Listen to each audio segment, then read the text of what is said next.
and welcome to the Loan Officer Team Training Podcast. I'm your host, Irene Duford, and I have a super good friend with me today. His name is Tyler Osby, and he's in Iowa.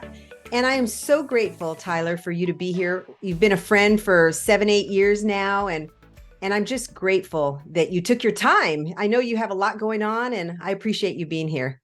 No, it's great to be with you. Appreciate it. Thanks for the invite. So tell us, Tyler is a great originator in Iowa. Tell us the city. Des Moines. I'm right in the Okay. capital city. Yep. Okay. Everybody thinks about farms when they think of Iowa, and I've spent like 0 minutes on a farm in my lifetime while I've been here. So it's the city, Des Yeah. Moines. Yep. Okay. And so Tyler is a great originator there. He has so much good stuff to share with us today. So we're going to just jump right in.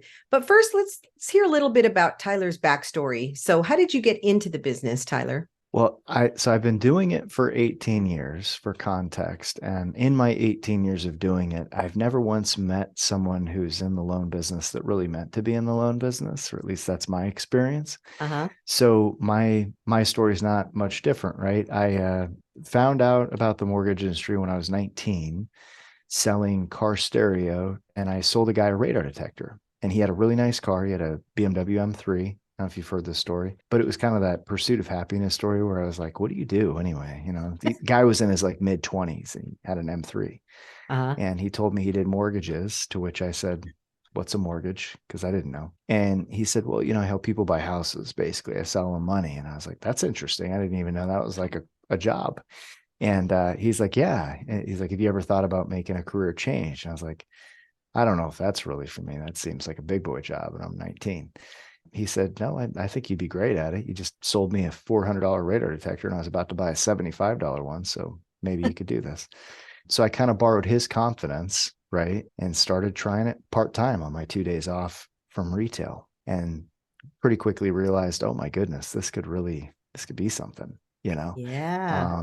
And that was my last year in retail. You've always got Christmas. So Christmas was crazy. And then I got out, went into the mortgage business full time, and I've been jamming at it ever since. That's awesome. Yeah. So it's been a great thing for your family. Great thing when you were single, Man. right? I'm assuming Yeah. you were single at 19. Well, I mean, I've been a serial monogamist, so I've always been in relationships. But I think the blessing for me is I was at a stage in my life where I didn't have a lot of responsibility. So I had some time to kind of figure it out. And my timeline would prove I needed a little bit of time to figure it out. But, and I hopped around a lot. I mean, I don't know how deep you want to get into the story, but I hopped around a lot in my first few years trying to find the right place.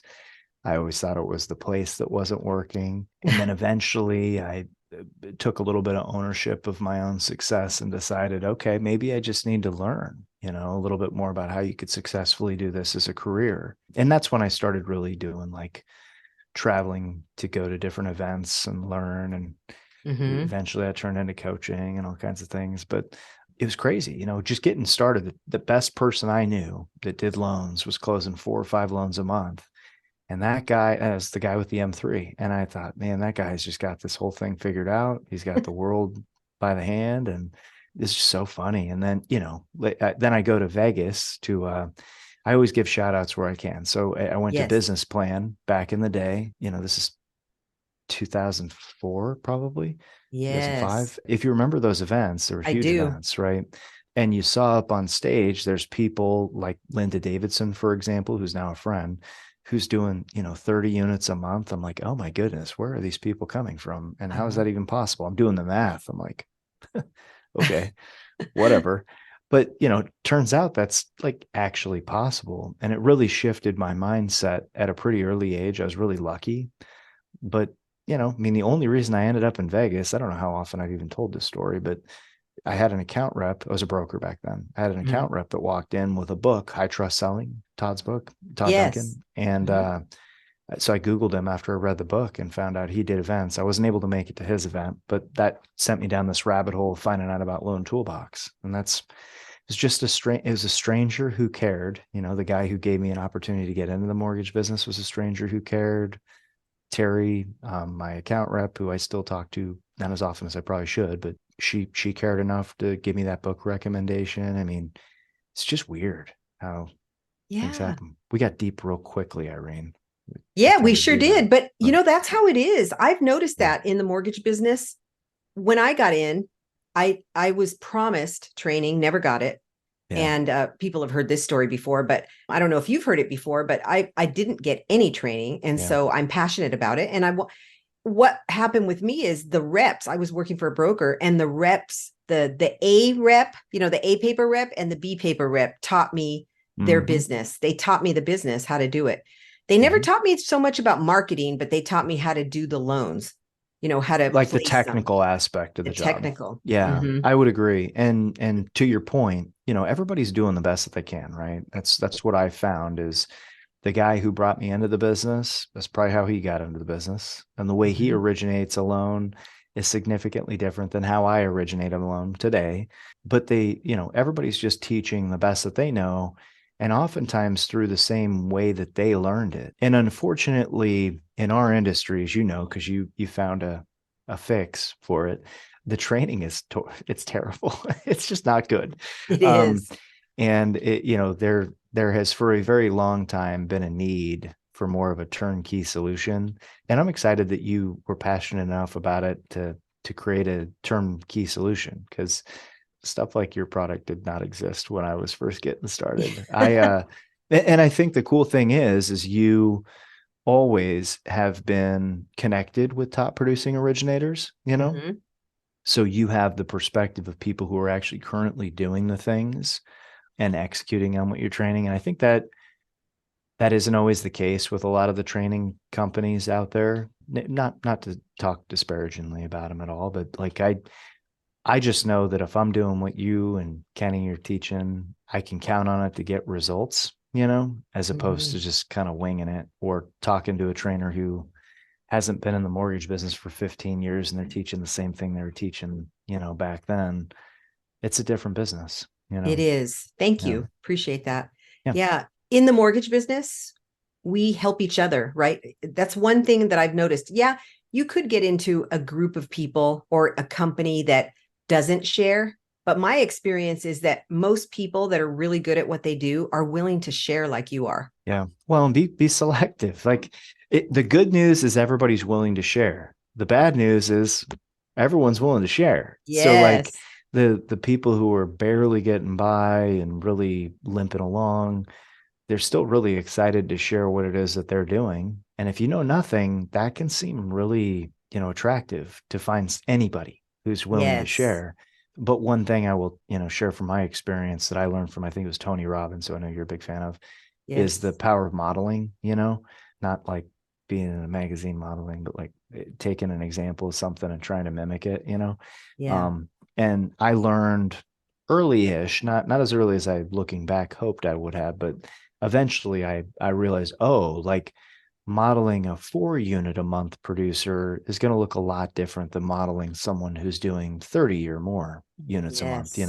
and that's just being selective on who your mentors are goes a really long way. Yeah. Yes. And speaking of mentors, one thing I love about you is how you're always growing. You're always investing in coaching, in going to seminars, in personal growth things Mm-hmm. and business growth, both. Mm-hmm. So, did you start that from the time you got into the business? You mentioned it, but I wasn't sure how long you'd been in the business before you Yeah. started really investing in yourself. Yeah, I mean, I've thought a lot about that, like when I got the itch, because I think when I was younger, I was always open to feedback and coaching from people.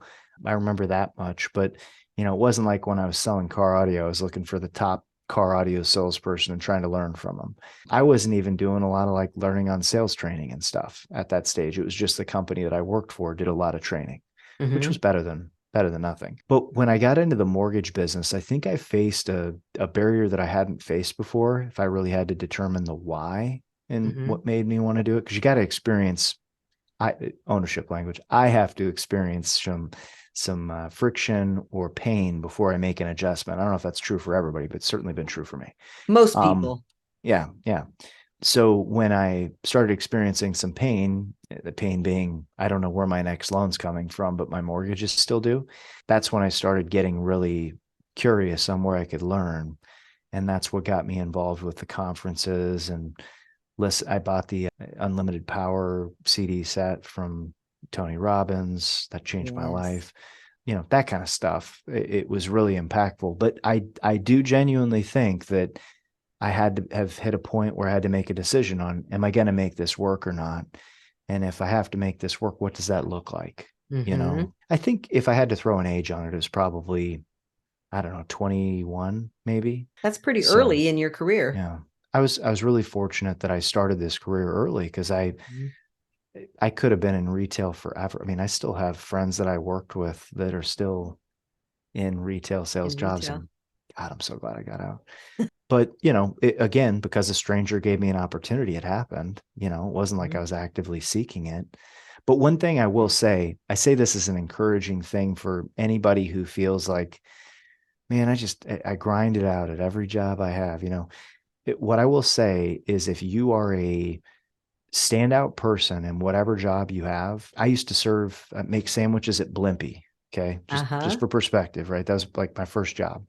Technically, there's another first job that's my banking password kit. So you can't crack my bank account with that. But the making sandwiches wasn't real. I don't even like sub sandwiches to this day. I still don't like them. Mm-hmm. But I was really fun. Like I was a very personable sandwich artist, which isn't even what they called it, but that's the joking title I give it, right?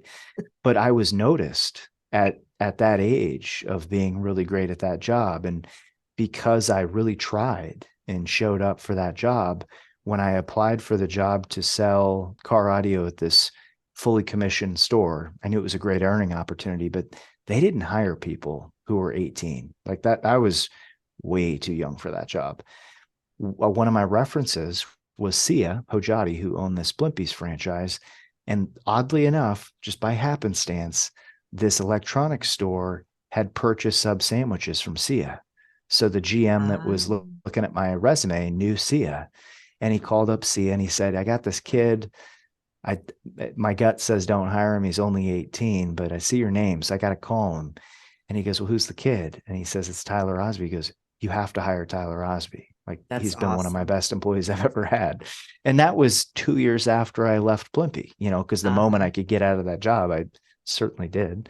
I went to work at Best Buy for 2 years, but just goes to show you, if you do the work and you really put forth a lot of effort, I do think people notice. Even complete strangers will notice, and that can have a really big compounding effect, because everybody thinks you got to go get a degree and have all these achievements and stuff to open up doors. I'm very contrarian in that aspect. I dropped out of college, so I didn't stop learning, to be clear, and I've spent more than multiple doctorates on ongoing education since then. Exactly. But it's not through traditional education, you know. Yes.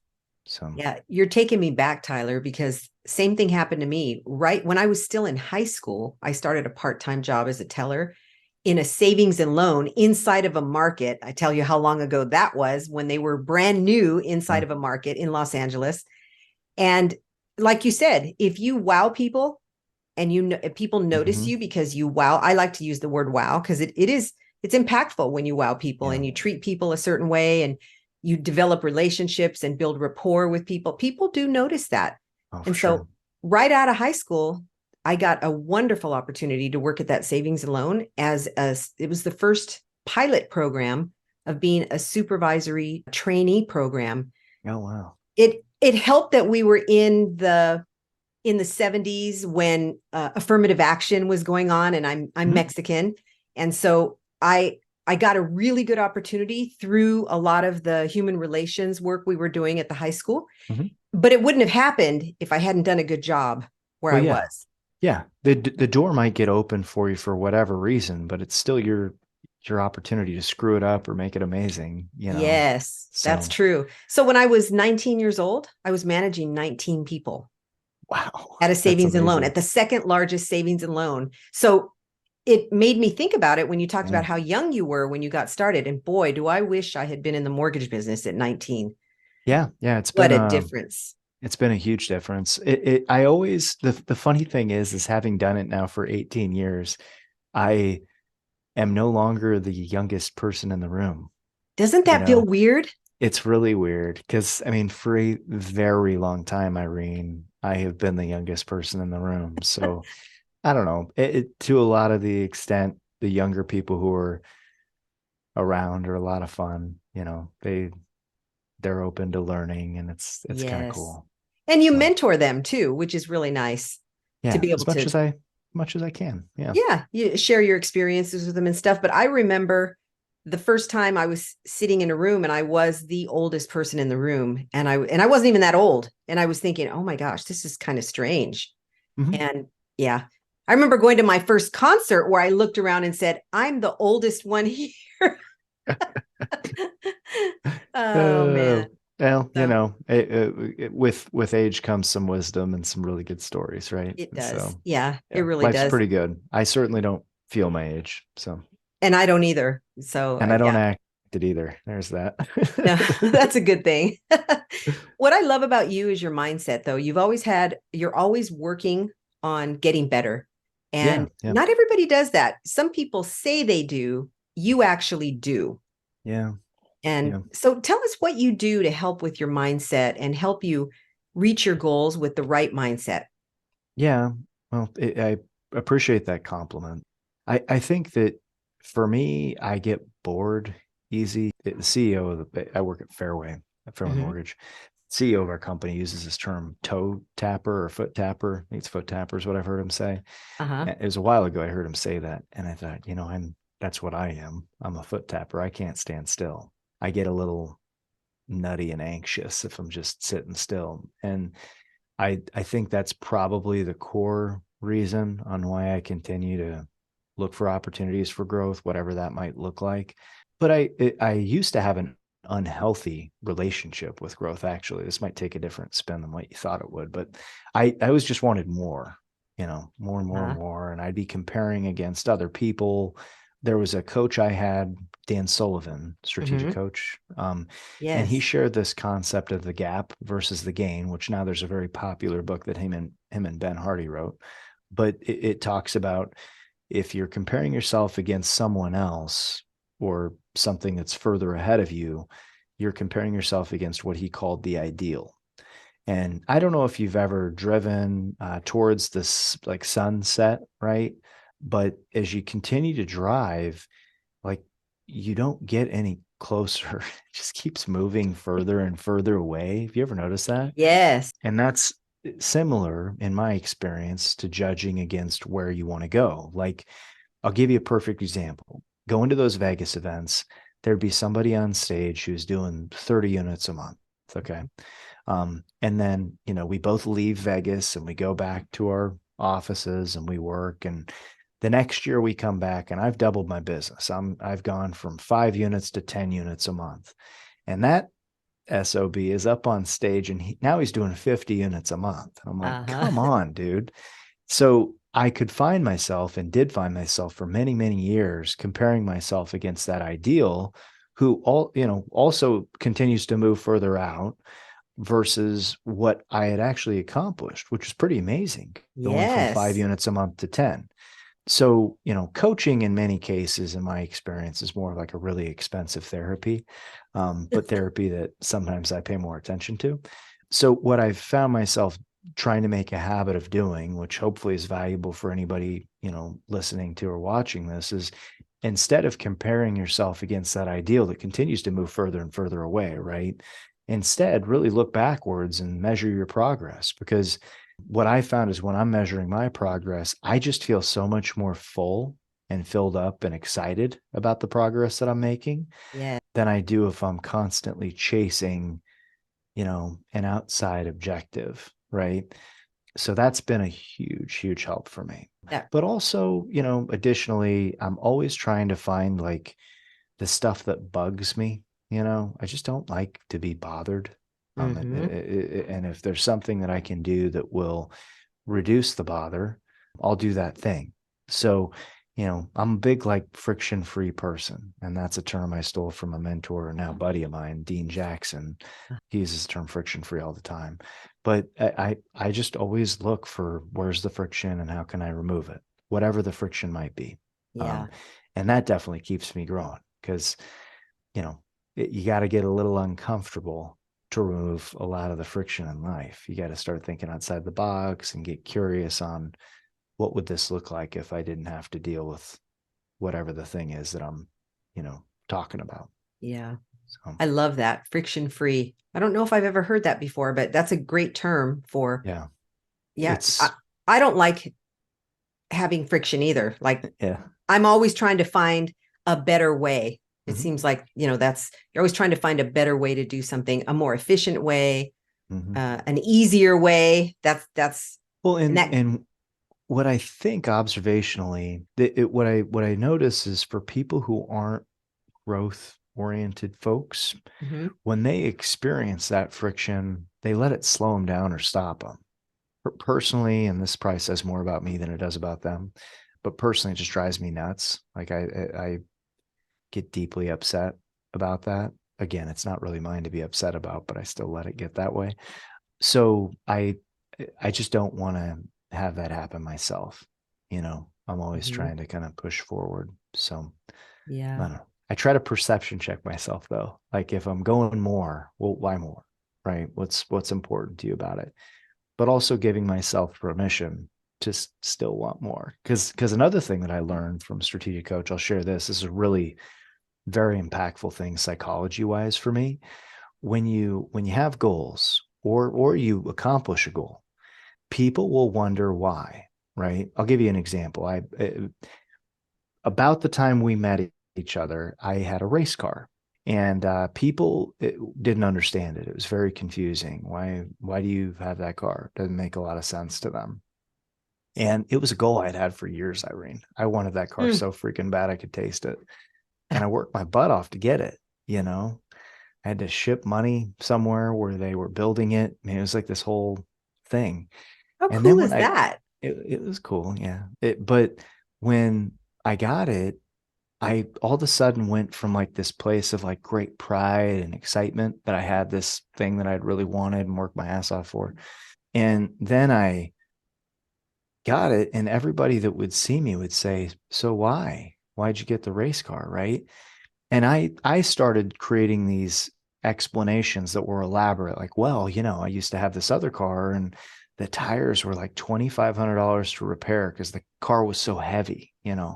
This Uh, car, it's lighter and it doesn't abuse tires as bad. I mean, who the hell cares? That's so stupid. That's the most ridiculous. Why would it? There is no economical explanation of why. I just wanted it, right? So the thing that I picked up, and this is a Dan Sullivan thing too, was if someone asks you why, right? Well, why do you want to do 30 loans a month? Because I want to. And then they'll, in my experience, they'll say, yeah, but why? And then I would reply, well, because I want to. uh-huh. And like that's actually enough, as it turns out, of an explanation. Anything else was just me being insecure about what they were thinking about me. And Yes. that's their problem, not my problem. So that was a very meaningful thing that I still do today. And I will warn you and any listeners that if you start doing this, it will piss some people off. They will be Yeah. unhappy with that explanation. But as long as it's not like my wife, right? Because sometimes there's a little bit more depth of explanation needed. But if it's Mhm. just some stranger, like that's their problem. That's not my problem. I can just say it's because I wanted to, and it's a perfect as long as it's like legal and ethical. Right. It's all the more explanation that it needs. So Yes. that was like I'm not exaggerating. It was a $30,000 lesson because I remember when I walked into that event, that was what it cost to be a part of the program. And the second I walked out, I was like, yeah, I paid for this whole experience because Yes. that was creating enough mental friction for me, where I was just caught up in like these explanations of all the things I wanted. Like, when I met your son, Kenny, Uh-huh. in Arizona, it's when I was taking a month off. I would take a month, and I'm in Iowa, so it sucks in the winter. I hate it here in the winter. My wife and I and our daughter at the time, Piper, we only had one at the time. Now we've got three. We would go to Arizona for a month. Mhm. People would ask, well, why? And I would, fabricate these explanations. The weather sucks here. Well, yeah, but why? Well, Uh, eventually I got to a point where I just say, because I wanted to. And that was enough. It it was is enough. it was perfectly enough, and it was so good. So I don't know. Hopefully that's as helpful to some people as it was to me. I paid 30,000 to listen, and now you get it for free. So But it was worth it. oh, Definitely it's worth it. worth every penny, man. I mean, every day of my life, it still pays off. If I was still the 20 something version of myself mentally, and how I really cared a lot about what other people thought of my Mhm. decisions, there'd be so many cool things that I couldn't do right now because I never would have stepped outside of that area that was comfortable to me, where everybody else felt like it was safe, you know. Yes. But also, like in that time, there's plenty of people who are still very close to me today that were close to me then, and they've all also grown.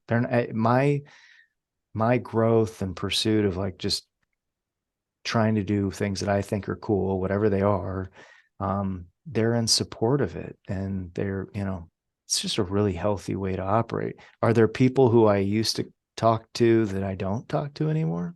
Yes. Like, and Mhm. it's actually just how life works, as it turns out. Yeah. It's just sometimes you're a little bit better about making those decisions faster on who deserves to play a role in your life, I guess. I don't know. Yeah. It probably sounds maybe uncool the way I said that, but No, not at all. yeah, You know, what's anyway. really interesting is the things that hold us back sometimes that cause mental friction for us.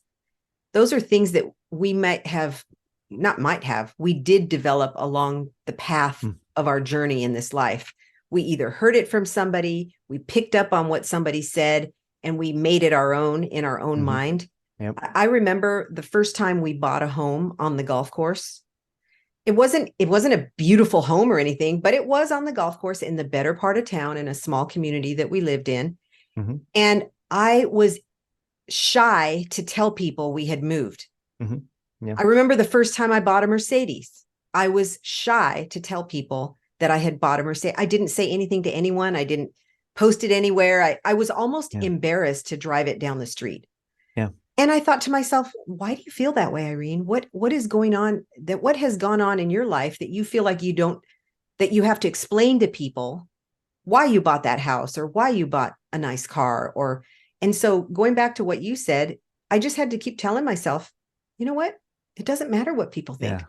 Yeah. And know that like what they choose to do is totally cool too. Exactly.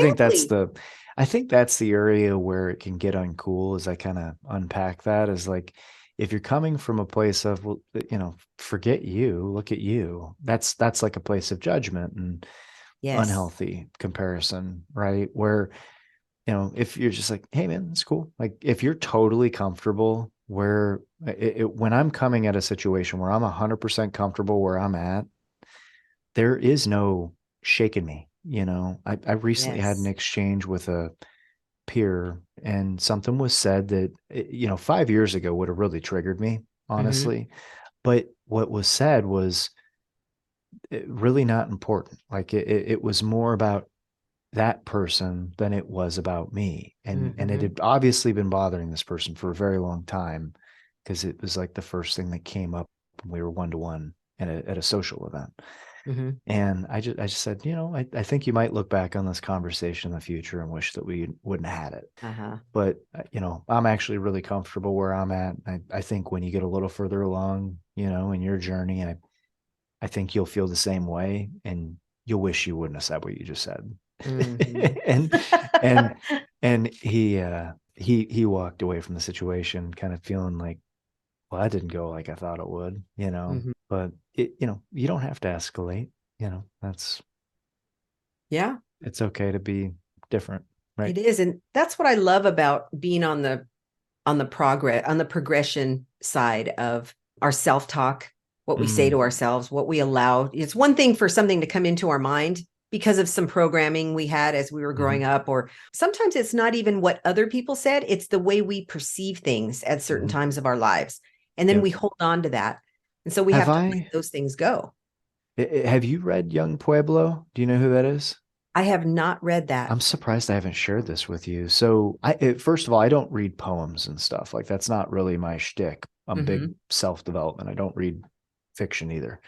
But Young Pueblo is this poet. That's actually his pen name. but he writes these books of just short poems. You follow me on Instagram, so you've probably Yes. seen photos of his stuff and not even known it was his.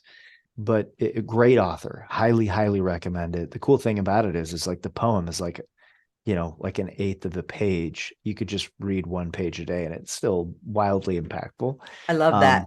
Um, but he had this quote or poem or what they look more like quotes to me. They're apparently poems, but he had a poem about, have you ever had an incomplete set of information and let your mind spin it into a story?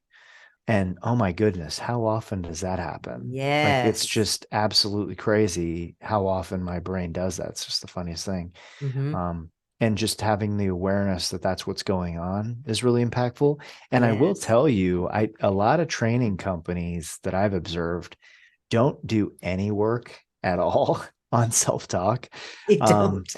at all. And I've just done a lot of work through therapy and stuff. And I Mhm. sometimes forget that like other people haven't taken the time or figured out that's something they want to do yet, which is fine. They'll do Yes. it when it makes sense to them. That's okay. But I realized like, oh, you don't know that this is a problem that you have, and like that there's some story that you're telling yourself. You won't ask for the referral, for example, right? Because Yes. you're like projecting some weird experience you had onto this and saying, well, I don't want to have that same, I don't want to have this person have that same experience I had, 10 years ago or whatever the story is. Yes. So I will say, for anybody that's listening to this, if you're trying to train like teammates on how to do certain aspects of the job, if you're like me, which you may or may not be, God bless you if you are. I don't know. We struggle. But the life experiences we have that have gotten us to a point where we're comfortable doing a lot of the things we do in our job Hmm. aren't going to be the same experiences that teammates have had. Because, if you work for somebody else, it's a very different rule. Yes. So the great part about what Irene's team does is they force people to go through kind of these work exercises in their workshops where they're doing the deep work that you've done unintentionally. You just had to figure it out because you had to pay that bill and you just broke through it. Teammates don't necessarily have those same life experiences to get them where we're at. And I've found it's very easy to slip into this area of like, well, just give me the phone, I'll do it, or being frustrated that they can't. And really, like, we just need to bring them alongside us and show them the way. Yes. Because I don't know, it's unfair to think that everybody's walking around with the same life experiences we have to be at the same place we are. Like, I can't cook, for example, just never had to. And recently I found myself in the kitchen trying to do something, and I was cutting something in my hand, holding it like this. Oh no. And I felt competent with a knife to not do anything stupid. But my wife was like, no, no, no, no, no, no. And she stops me and she like teaches me what to do. And she explains, here's why this matters. And I mean, I'll be honest, I had no idea that this was going to be a problem. But after her explaining it to me and all that, I was like, okay, I can kind of understand that. Candidly, I still might go cut my hand sometime just out of Well, hopefully you habit. won't. Yeah. But if I did, like, I'll learn from the cut, or I'll learn from someone coming up beside me and sharing with me the experience so I don't Yes, have to. And I think the same thing goes for all of our teammates and training them. I So, agree. And in training them, you mentioned that we cover that. We do. I don't do any training without mindset. I think mindset is the first piece of every class. I don't think, I know it is the yeah. first piece of every class that we teach, Mhm. because without that foundation, you can't do the rest of the stuff the same way. Right. And Right. so every class we have has that as a foundation. And I appreciate you sharing that, because as you know, that's important to me.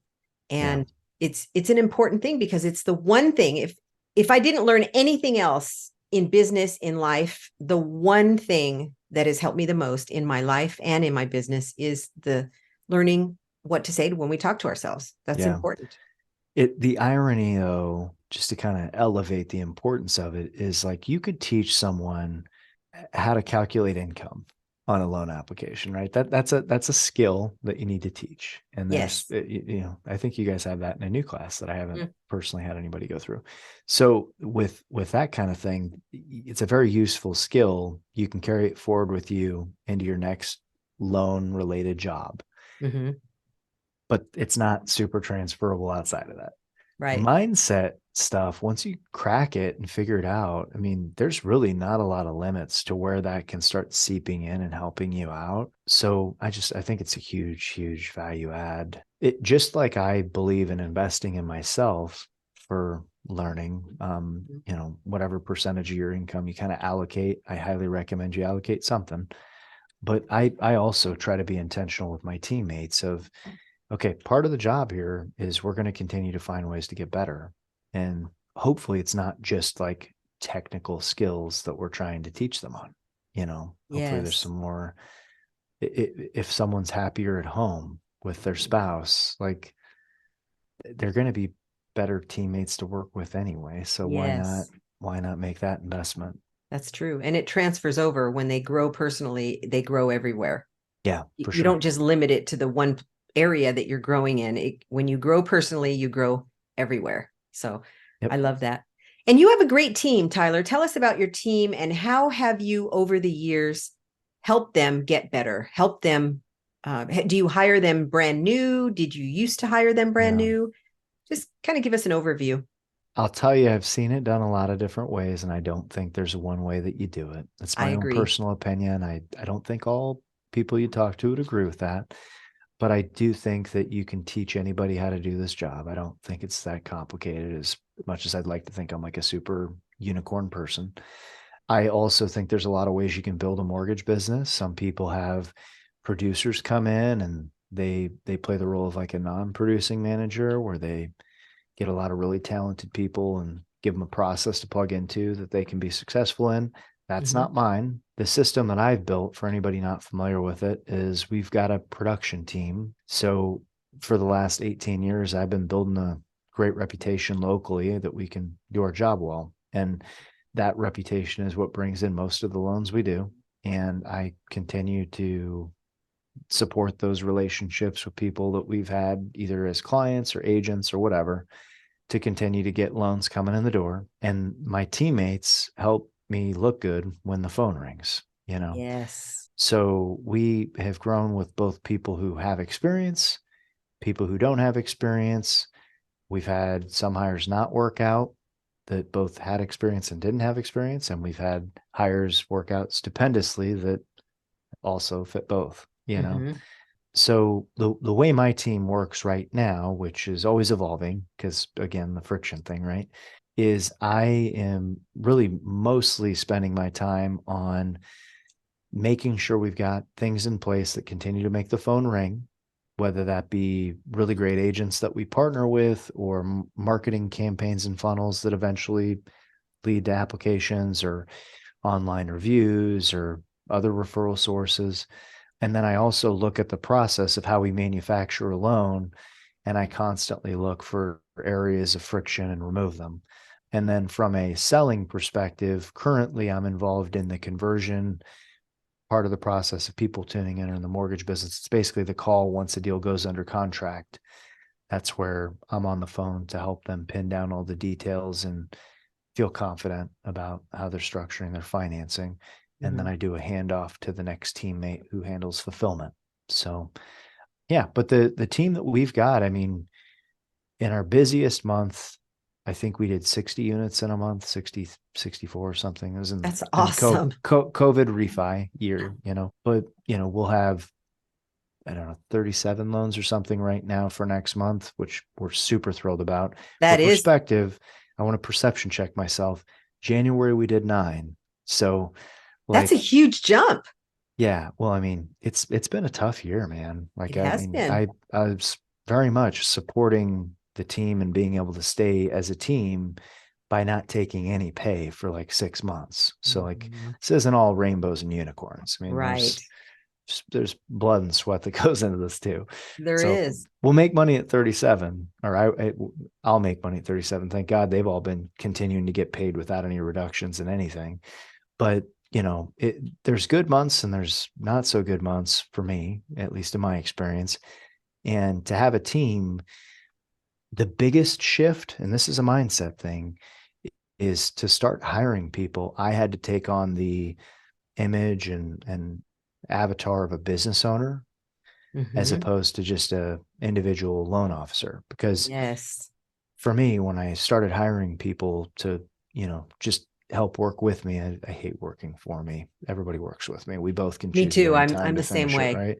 right? It's just like dating my spouse. I got to continue to keep my teammates happy, right? So Yes. I very much know that dynamic is one where they need a paycheck every 2 weeks to show up. And Mm-hmm. the loyalty would probably run out pretty quickly if the Yes. paycheck stopped hitting their bank account. So I knew that by hiring people on, I've got to know, like, we don't close anything. I'm writing a check to keep the doors open here. Mm-hmm. Fortunately, we haven't had to do that yet. We've always broken even on our expenses, but Mm-hmm. got a little spooky there for a couple months earlier this year. But Yes. I don't know. For me, I've just hit a point where I feel confident myself in knowing what the numbers are that I need to be doing, both in terms of just like prospective activities, to what apps are coming in, to what will convert, to what will close. Mm-hmm. We know all that. So that's given me the confidence to grow to where we're at today with 7 of us, but it, didn't happen overnight, you Yeah. know. It takes a while, and there's a lot of fear involved. Oh You yeah. have to manage it. It Yeah. Yeah, because fear And is there. oh, for It's just how sure. we manage it that I, matters. this is a little tangenty, but maybe timely for originators who are like in a role like I am of having a team. Mm-hmm. If you have this attitude of I've got to get paid, I would call it entitlement respectfully. I might have to, it might be a little bit of a real reality check, but if you feel like, hey, I need to get paid 100 basis points on these loans that I'm closing, Mm-hmm. and you're not closing enough to generate the income to pay for the people who are supporting you in that production, Mm-hmm. I really do think that we're at a stage in the business where you have to give yourself a reality check of, I got two choices here. Either I continue to get paid and I let these other folks find a place that's more secure for employment, because Mm-hmm. clearly I'm not providing it for them, or I need to be able to reduce my income to nothing to allow these people to continue to get paid and not have my company losing money. You know, Yes. fortunately for Fairway, I've always had that perspective, but I've noticed in conversations with people over the last year that not everybody has that that attitude of things. And I really think you got to act and think like an owner if you want to truly grow it, right? Yeah. I think it's always that way because you got to spend money to make money to some aspect as an Mm-hmm. originator, like investing in coaching and training and that kind of thing. But it does get a little bit more real when you have staff and, Boy, true that's for overhead, sure. but And you're I, certainly I not the love it though. only. You're not the only originator that I've spoken to as I've coached people, coach loan officers and stuff. There are two different ways to look at it, and some people have cut staff and Mhm. they're getting paid, and some people have not cut staff and they're not getting paid. But the people like you, though, Tyler, and the ones that have been able to keep their staff and not pay themselves, it comes because you saved money Yeah. during the times when you were making a lot of Yeah. money. I yes, but also like just because I have more personal knowledge in certain people's situations, there are some cases where the economics of this business have just changed, plain and Yes, simple. And when the rules to the game change, you just have to make adjustments. you So do. there's a lot of successful originators who've had to make some pretty hard and fast adjustments, candidly, Yes.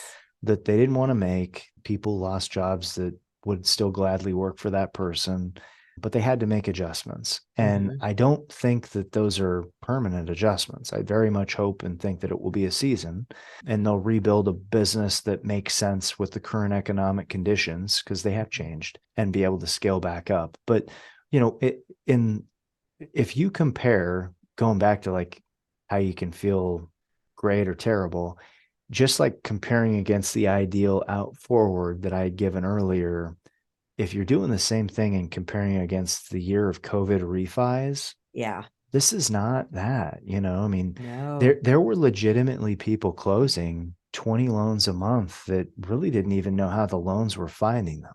And good for them that they had a good run. Mm-hmm. But unfortunately, like, that's not sustainable. And sometimes you got to go through it and get on the other side to learn that that's not sustainable. The example I would give is I used to originate loans when anybody that could fog a mirror could get a loan. Mm-hmm. Um, so there literally was like never a loan. I mean, there were, but it was so rare that you get a loan application that was so bad that you couldn't find a way to get it done, Uh-huh. Um, so I grew up in that. And then the rug got pulled out from under me, and all of a sudden I had to learn like what a conventional and FHA and VA loan were, because Yes. up until then nobody told me. Uh-huh. Because my account reps that were teaching me didn't sell those loans. Right. And So you did what they taught you. exactly. So did So I. so I had to make the adjustments, and I had to figure out how to do the loans that could be done. And it was a painful rebuilding. I mean, I didn't have nearly the responsibilities that I do today, but the market is cyclical, and you can and probably will get your face kicked in every once in a while. Just because you've had to make cuts, or somebody who's had to make cuts. It doesn't say like they weren't willing to take ownership, because to be fair, some companies have made people make really hard and fast adjustments in situations where maybe they really shouldn't have had to. But I do think that on the other side of markets like this, people are way better at their job. You get way better. I call them operators, people who Uh-huh. are owner operators. We just get a lot better when things get hard. So, Yes. or we get the heck out of the business. Mm-hmm. And I don't think that's bad either. That doesn't make you a failure. It just means that you decided that this wasn't something you wanted to get curious and figure out, and that's okay. Mm-hmm. But I don't know. Even though the first few months of this year sucked like real bad, I've never felt better. Like I went through the whole process thinking, dude, I have been so ready for this. Like I am Mm-hmm. so ready for this. I knew all the proactive things I was doing were the right things. I didn't Yes. doubt it. It's pretty great. It'd be nice to get some paychecks again. But Yes, it it was will. But it feels good when you grow like yeah, that, doesn't it? Because when you yeah. go through the hard times, it makes you stronger. It makes you better, like you said. You're just And grateful for the good stuff, and that the good is, or the bad and good are both kind of temporary. There's another guy that I really like. You probably heard me share it on Instagram, but for anybody that's listening, Scott Galloway is a guy. He has a podcast called Prof G, and he's a co-host of a podcast called Pivot, which is a tech uh-huh. podcast. But he's this 50s something super rich guy. He's been very successful with some exits of selling some businesses, but he's very raw and real, and he's just very entertaining. And one of the things that he says that stuck with me is nothing is either as good or as bad as it seems. Because when you're in the darkness and things get kind of spooky, you can feel really like stuck, and Yes. like you're just never going to get out. I know I felt that way. I But have then everyone has, I think. yeah, then you get out of it and you look back and you're like, man, that just was not as bad as it felt. Mm-hmm. And same thing for when things are good. Like I remember during COVID, I was like, man, I don't even know where I'm going to put all this money. Um, and that stopped. The gravy train stopped. And Yes. that's also just never as good as you expect it to be. So Yeah. yeah. Anyway. I like that. Looking at it from the bad stuff or the hard stuff that happens and the good stuff that happens, it is all temporary. Mhm. But you can create a business like you have created that's going to keep going, and it's going to keep growing because of the person that is in charge of the business, the one that's running it, because you have that growth mindset. Yeah, And yeah, so yeah. I also would like to say that I think it's a lot about the people that I choose to surround I myself with, agree. whether it be teammates that work with me and help support the production, and also being really intentional on who we partner with. Because I mean, there's plenty of agents that we've met with over the years where we'll do the networking stuff, the coffee or whatever. And Yeah. I still remember a perfect example I've given before is, I had coffee with an agent, top producing agent in our market, and she has a team. And I had brought a teammate along with me who, I just wanted to have them meet and know each other. And we get through the coffee, and towards the end, she referred to her teammates as minions in the Oh conversation. man. And man, it was going so well. And then that happened. And I was like, oh, this isn't going to work. Mm-hmm. And after the coffee, it's really kind of like kind but dismissive at the end of the coffee, which my teammate was like, did I read that right? Like, are you kind of breaking up with her after that meeting? Uh-huh. And I was like, yeah.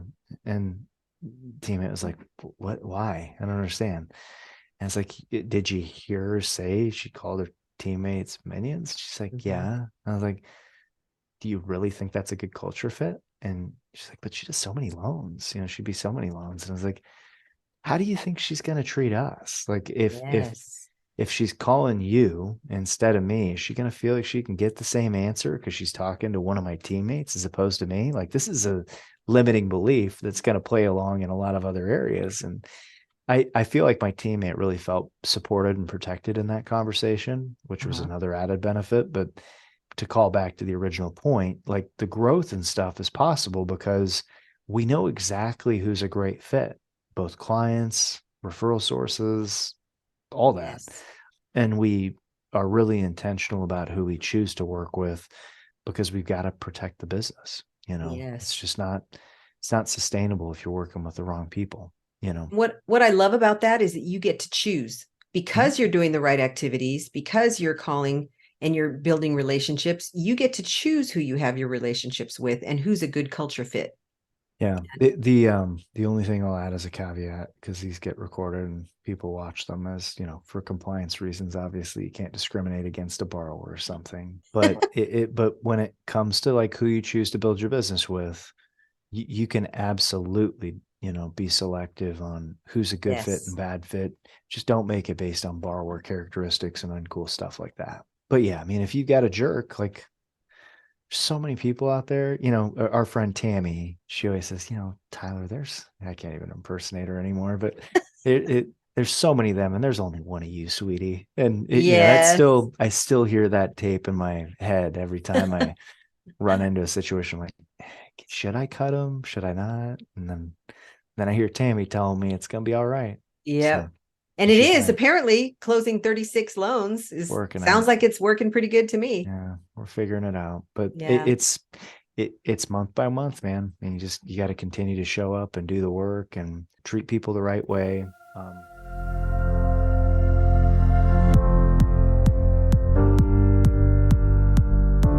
Are you holding off on training your loan partners, your loan assistants, your team members, and support staff on how to wow your clients? Are they getting that kind of training from you? You probably plan on training them if you get a few extra hours, but when does that happen realistically? And meanwhile, your team is doing the best they can with the information that they have. But this kind of training really doesn't exist anywhere else. When you do the training, that means you're not as responsive as you want to be with your clients and you're not hitting your closing and income goals as a loan officer. So how much is it costing you to not have a team that's properly trained how to wow clients and referral partners so that they only want to work with you because of the great experience that they're getting? We teach them how to use efficient step-by-step processes and systems that work, how to follow up so nothing falls through the cracks and loans close on time and even early, how to build wonderful relationships with clients, how to wow people so they go, man, that was an amazing experience. The members of his or her team are amazing. They're so on it. How to use scripts and dialogues for winning clients, setting expectations and communicating with clients so that you can prevent problems down the road. How to handle difficult clients, how to make clients feel appreciated and valued, and how to handle and overcome objections. It might be time to ask for some help. That's why we're here. Loan Team Training has our next live WOW training coming up. We train your team for you so you can focus on closing loans. Check it out at loanteamtraining.com for our next class. And see how many 5-star reviews we have from past WOW training participants and their loan officers who sent them at loanteamtrainingreviews.com. Remember, it's an interactive virtual training with live trainers, and we train any of your support staff that is communicating with clients and referral partners.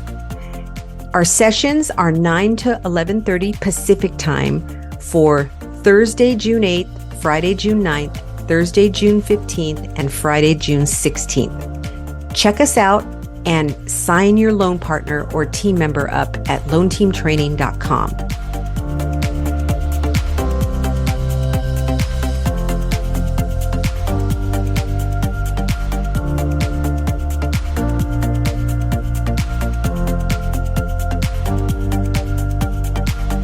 everything goes back to, like, as a true north for my team is just delivering a really amazing experience, you know? Mm-hmm. So as long as we can continue to do that, I feel like we're doing a good job and the business will follow. I The agree. reputation does a lot of the work for us, you know? Yes. Yeah. And remembering to ask for reviews has to do with your reputation. So I would like you to talk just a few minutes about reviews. There's Yeah, no time limit. Take as long as you want, but sure, you sure. are amazing at getting reviews. Now, you might know the number, but I know you have a high number of reviews and Yeah, testimonials. And I've learned yeah. a lot from you in that area. Yeah. Well, so the backstory is important to the review thing, just for context on anybody who hasn't heard the story. So a long time ago, like, I don't know, 12 or 13 years ago, I remember comparing myself to other people in my market, Mm-hmm. which, listeners may have had the same experience of, they're closing this many million or this many units or whatever. And I looked at the sheet and I remember looking at the people who were ahead of me and thinking, these people are not very good at their job. Like, I know many people where I'm the person helping that person for the second, third, or fourth time, and they worked with so and so the first time and chose not to work with them again. Mm-hmm. So and then reputationally, I knew that, like, yeah, they closed a lot, but they didn't return phone calls or they didn't have a very good process. Just, I heard things, right? Mm-hmm. And I found myself really frustrated that there's this scoreboard that the whole industry looks to and seems to judge if they're good or bad based on units closed or volume, right? Right. And that really frustrated me, to be Mm-hmm. candid, because I thought, you know what? First, who cares? Because, like, I know they do a crap job. But secondly, some of them didn't do it profitably. I'm personally a fan of, like, we're a for-profit business. So if I'm doing a great job, like, we should be able to show something for it at the end of the year. And some of these people work for organizations that, since then have completely collapsed because they weren't running a profitable operation. And I Mm-hmm. don't think there's much to be proud about with that, because it's not a sustainable business. Right. So I made a decision, like, I need to pick a different scoreboard. At the time, I was doing strategic coach. Before I started coaching with Dan, it was an associate coach. And one of the things that I learned was, quit playing games you can't win. That was the takeaway. And I thought, well, this is interesting, because this is definitely a game I can't win when this guy's got a quote of a rate that's quarter lower than I can. Every time we're going to lose that if it's overpriced. Mm-hmm. So I picked a scoreboard, and the scoreboard I picked, fortunately, like 13 years ago, was reviews, because I knew that if I could deliver a great experience, I could earn a 5-star review. Mm-hmm. So I made the decision. That's the scoreboard I'm going after. And I used everything I learned up until that point about marketing, which I did decide a long time ago. I need to learn how to be a good marketer, because if I can't find loans, certainly can't make any money. So I started, pursuing getting reviews. And where I started was with closed deals, people that I had already helped. And I ended up running a campaign with a contest. So if anybody wanted to swipe and adapt this, as many, many people have since I started talking about it, I gave away a raffle item, right, to anybody who completed a review, Mm-hmm. which you'll want to check with, like, your compliance teams. And, if there's a lottery, not even making this up, there's, like, lotto rules in certain states that you got to be mindful of. So, like, Mm-hmm. do your research before you do this. Okay. You don't even have to gamify it if you don't want. This is just something I did. So I'm just telling you Yeah. from my personal perspective with all the proper legal disclosure. So I did that, and I ended up sending a letter asking them to do it. And then I followed up with an email, and I followed up with personal phone calls, left a message, sent texts. I mean, it was like a 5 or 6 step sequenced process. Mm-hmm. And I reached out to probably, like, I think 350 people at the time or something. And out of that 350 people, we ended up getting 80 Google reviews in about a 45-day span, which was really killer. That And this is is at a killer. time when, like, the next closest person had, like, 1 Google review, because nobody was paying attention to it. It was just by accident. That's how you got reviews. So all of a sudden, like, one day, I'm this huge leader in our market with reviews. And I knew from that point forward, as long as I continued to ask for reviews as we closed them, we would stay ahead of everybody else and we'd be the clear winner with that scoreboard. What I didn't realize is, if we did such a good job, other people would look at it and be like, that's not even a contest worth playing, because I'm just getting murdered. I look like an idiot. and they go do something else. Right. That's something that happened, but I didn't intend it to happen, if that makes Mhm. sense. But highly recommend doing that if you can.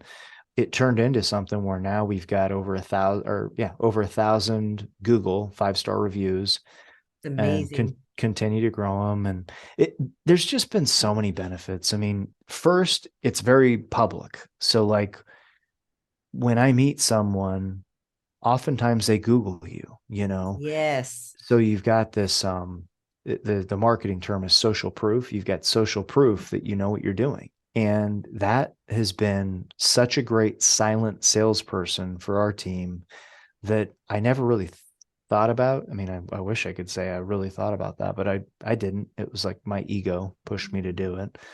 But then, it's out there for that. It allows us to use that in scripting. So like if I'm in a conversation with someone and they say, well, so and so says that they can do it at this rate, and I'll say, okay, that's cool, and I'll maybe give a little bit of an educational conversation about fees, and that's, rate. There's more to it than rate. Did you know the best rates off the most expensive, yada, yada, yada.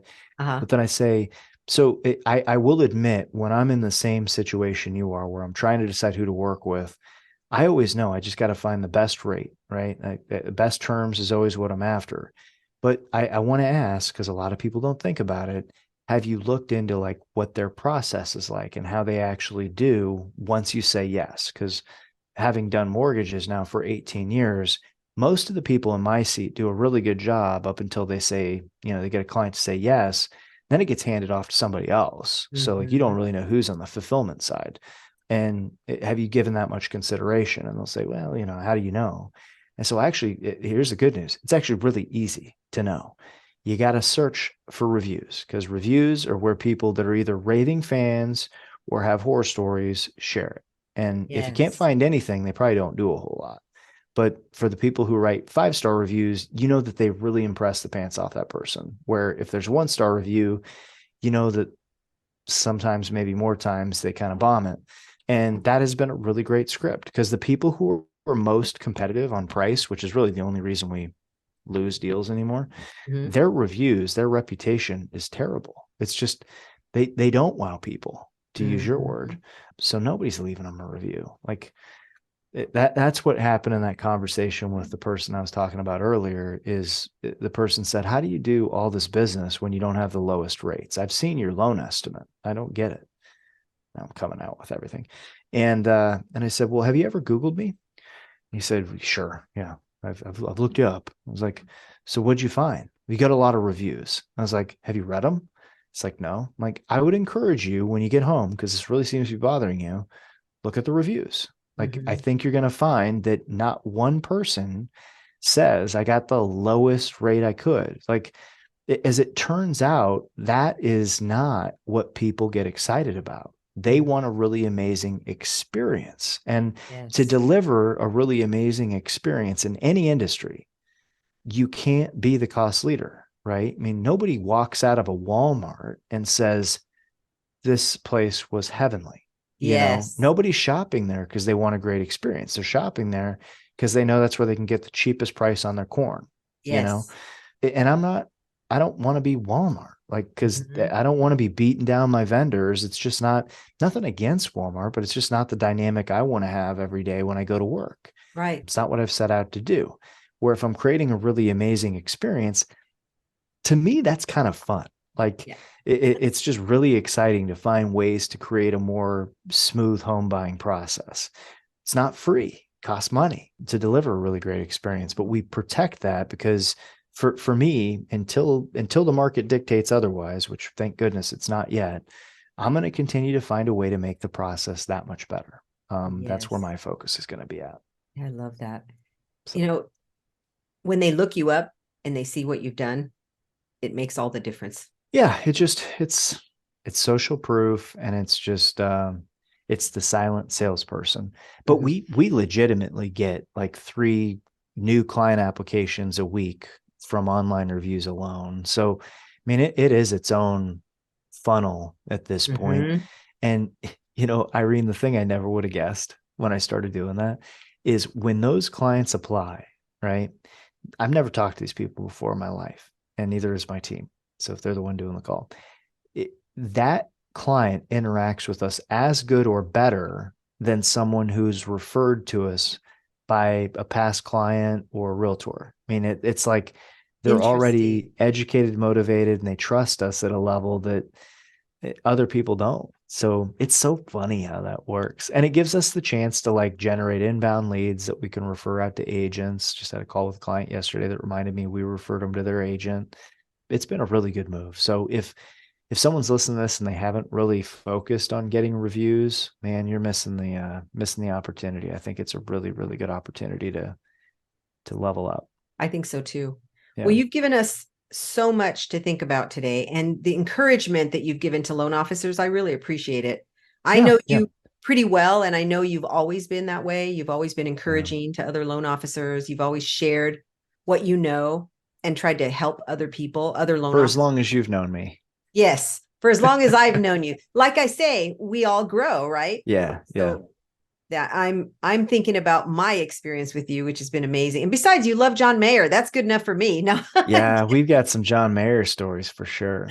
Yeah, for sure. But I just appreciate you being here so much, Tyler. Thank you for taking your time today. I know you're busy and you take time for friends, and Yes, of and you course. take time to help people, and I really appreciate that. So Yeah. thanks for being here, and we'll do another one at Yeah, some for point. sure. Yeah, for Always sure. happy to.